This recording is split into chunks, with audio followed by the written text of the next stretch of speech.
What's up everybody, it's Nathan Larsen here with another video for those of you guys who make music at home. Whether you're a composer, a producer, an artist, or a songwriter, if you write and record your own music, then this is the channel for you. And if that sounds like you should subscribe to the channel right now and click the bell for notifications. And in this video, I'm gonna be showing you how I create vocal chops in my own productions. So I wanna say thank you to Project Calm for bringing this up. I had asked in a community post a couple weeks back what video people wanted to see. This video was one that did not get rated as high, so I didn't do it.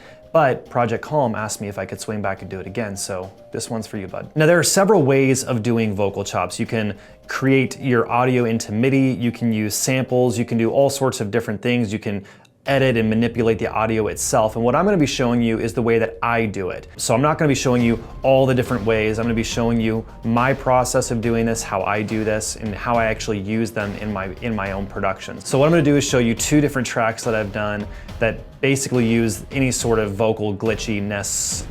The first one obviously you heard in the preview, and the other one is a little bit more subtle and used in a totally different way. So with that, let's not waste any time. Let's jump into the DAW. All right, so we are in the DAW now. So what we're gonna do is take a listen to this real quick first, and then we're gonna reverse engineer, and I'm gonna show you how I actually did this.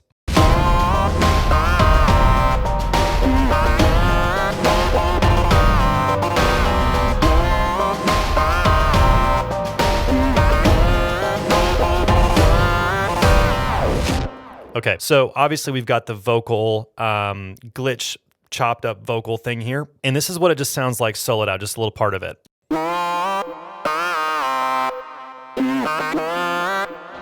All right, so obviously it hardly even sounds like a vocal at this point. So here's how I actually did it, okay?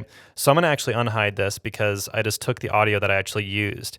So there are several ways of doing this, first of all. The way I'm gonna show you is the way that I actually do this, because the one thing that you can do is you can convert this into MIDI and then play it in with your MIDI keyboard, and that's fine. I just don't really feel like you have as much control when you do that, and I really just prefer any solution where I have a ton of control.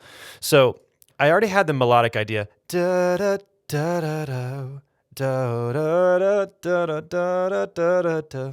That kind of melody was the idea I had in my head. So this is what it sounded like with absolutely nothing on there. It's just the instrumental track. So you can kind of hear, you know, basically I was kind of humming this idea in my head.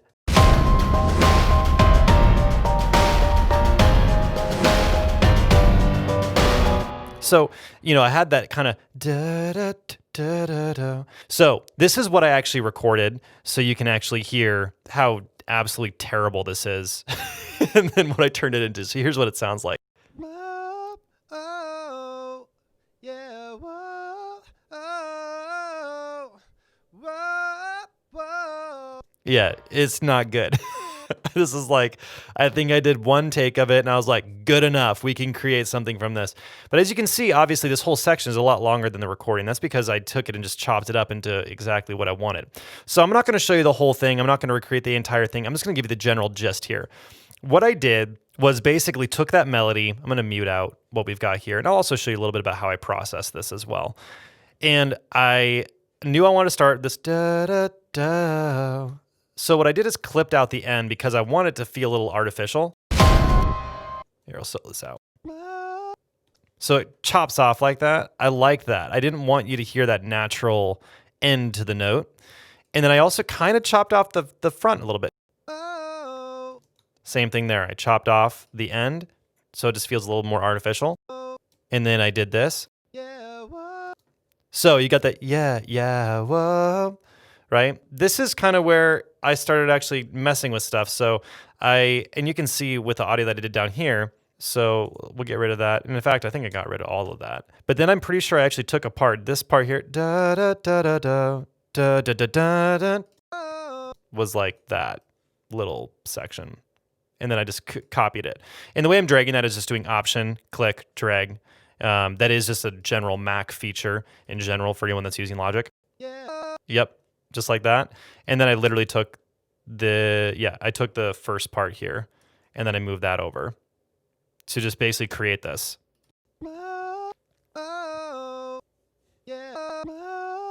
And then I actually don't think I used anything else. I'll just put that up here. I don't think I used anything else other than that. Like I literally just used this. And then I took that same moment there, chopped it a little bit smaller, did it like that. Probably something like that. And then I did. So anyway, this is, I'm not going to go through the whole thing, but you can get the idea. Literally, I am chopping up the vocal and just manipulating it. So then what I'm going to do next is go into here, open up my editor window, and then I'm going to use flex pitch. So if you're using like Melodyne, it really doesn't matter. I'm going to make this all perfect. And actually, you know what I should have done? I should have done that first. You would want to do this first, just for the record, everybody. But then one of the big things, apart from pitch, because you're going to want the pitch to be super accurate, you may even want to use auto-tune on this to really kind of, make it aggressive. But the thing that I want to say is that using formants and formant shifting is probably the coolest thing you can do in these types of things to make them sound a little like just crazy. So I'm going to crank up this formant to like, I don't know, 500. You're going to see what this does to the sound. Oh yeah. And then let's go to this one here. And I'm going to just drop it. So it's going to make it sound deeper. So formants, if you raise the formant, it's going to sound like a chipmunk. Not really, but like you can make it sound more like that. And if you turn it down, it's going to sound really deep. Like that. Let's go and just kind of... And then I could do like different formants for this. The da da da da. So I'll just like crank that one up. I'll crank that one down. See what happens. Yeah, so you can tell. It has a different tonal characteristic, which is really cool. And then I could take this one, let's do up here and then down, see what that sounds like. Yeah, that doesn't sound very good. Yeah, so you guys get the general idea. So this is basically how I would do it. I would record myself singing something, some melodic idea, and I'm going to go in, I'm going to get really experimental with it. And the nice thing is if I wanted to change the pitches at all, you of course can go in and change the pitches. Of course, this is if you're using Logic Flex Pitch. Of course, you could use Melodyne, you could use Wave Tune, doesn't really matter what you're using, just anything that can manipulate pitch. So that's the how to make the actual chopped vocal. So what I want to do now is talk about the processing of that chopped vocal. And what I'm going to do is unmute this. Let's just go ahead and mute this. So here's the everything's processed. Again, kind of hear what it sounds like. So obviously super in your face, really aggressive. I'm going to turn everything off here. And again, this is kind of what we start with. And the very first thing I did is I compressed it. Let's see. So I'm compressing like pretty typical, like 5 dB, actually a pretty low ratio. So I'm not squeezing too hard. Then I've got this other compressor on there. This is Native Instruments VC2A. I love this compressor. So that one's compressing harder. Then I've got a channel EQ. You know what's interesting is normally I put my channel EQ in the middle, or I'll put it at the very beginning. I don't know why we did whatever. Just kind of was what it is. So obviously I'm removing like pretty much all the low end, have a little bit of a cut at 250, and then I'm boosting at 2500, just like a really wide boost. So now that's going to sound like this. Cool. And then I have a de-esser, which really, I don't even think that really matters to have a de-esser on a vocal like this. And then I compressed it again with another V2A. So you can tell that that's really kind of cranking the volume up a little bit and compressing it even harder. And then this is where things get juicy. I have Driver, which is from Native Instruments. This is a distortion plugin. Yeah, it just adds a lot of that punch and grit. So the color it's a little bit more on the high end. The distortion and feedback, that's like, or frequency, not feedback, sorry. Frequency is set pretty high, and I did increase, oh my gosh, the res. I know what that stands for. I'm completely drawing a blank. Anyway. That's what happens if we start screwing with that. So that's cool. And then the creme de la creme is Soundtoys Decapitator. Okay, so Decapitator is another distortion plugin. This thing is literally just a beast. And this is what the Decapitator is going to do. I'll bypass it. So just beastly. And then where it gets interesting is then adding QL spaces. This is a reverb from East West. Love QL spaces, probably my favorite. So you can hear the reverb. And then finally, I added this stereo delay. I did put a little bit of EQ on here, just cutting, 7,500 hertz.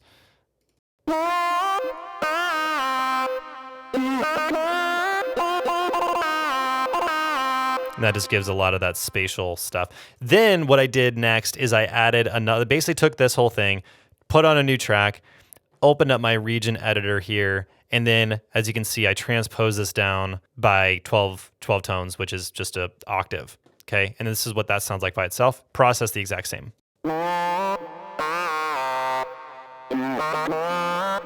All together.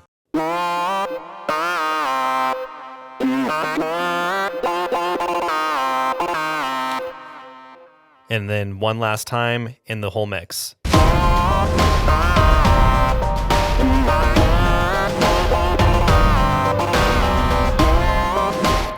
Boom.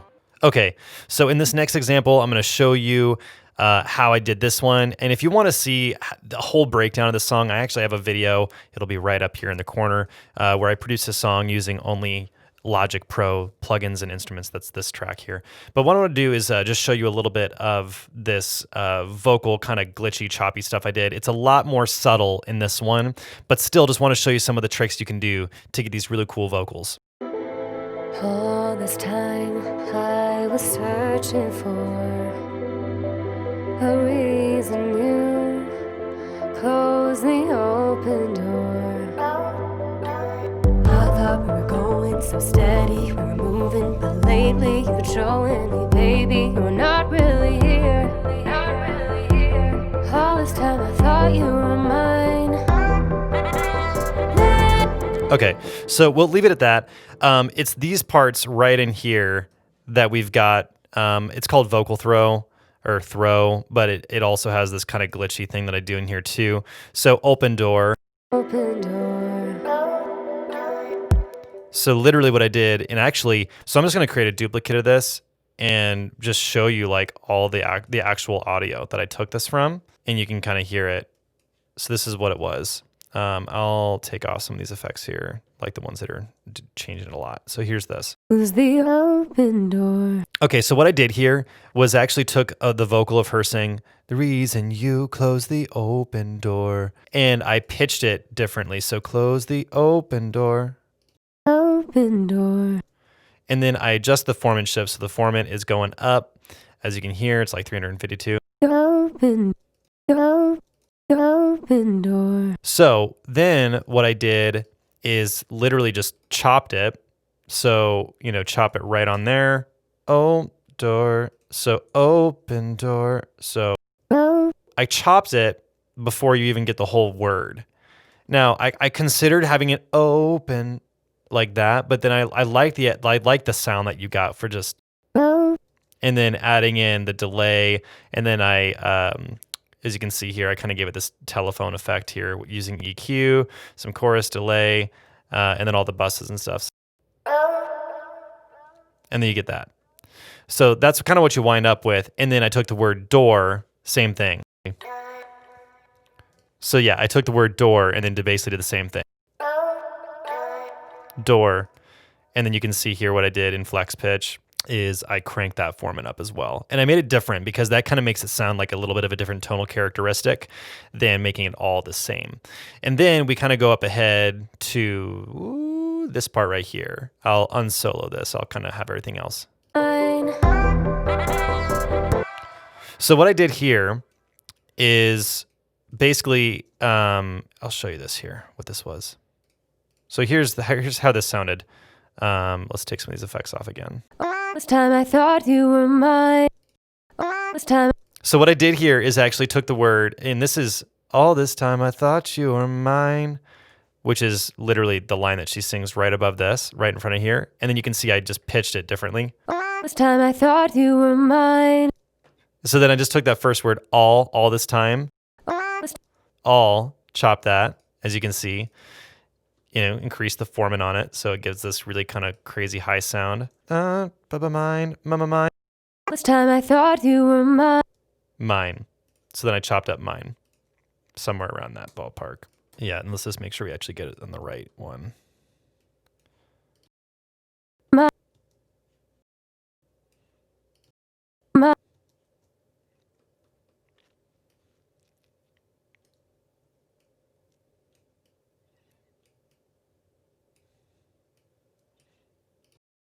Mine.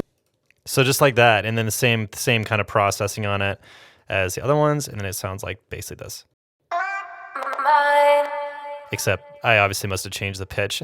So this isn't a perfect recreation, but then you can just hear how this sounds, obviously.